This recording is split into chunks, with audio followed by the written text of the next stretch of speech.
მესალმებით მეგობრებო, კაპოტს როგორც ხედავთ, ეს დაფშხალული აქვს, ხეთქილები აქვს. იქიდან გამომდინარე, ან კატალიზატორი არ დაკლებული, ან რაღაცა ქვედა მხარე არ იყო ბოლომდე გამომშრალი, ეს აქვს ამოხეთქილი, ეს ყველაფერი გვაქვს გასასუფთავებელი.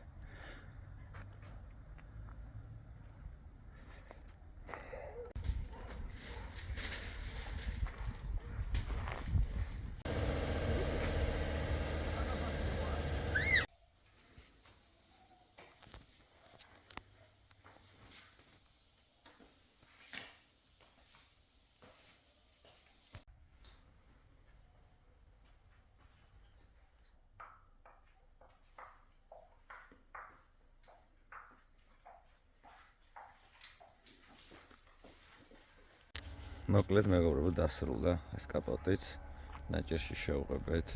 იქიდან გამომდინარე, რაც ნახეთ მისი მდგომარეობა, ფაქტიურად კრილოზის ანალოგიური მდგომარეობა იყო, ითხოვდა გადასვლებს, მაგრამ სოველმა გადაწყვიტა მარტო კაპოტის შეღება, იმიტომ მდგომარეობად კი ნახეთ, როგორი მდგომარეობა ჰქონდა, სულ ფაქტიურად ამოფიტული იყო. აი ესე ვაჩუქეთ ამ კაპოტს მეღორეს სიცოცხლე.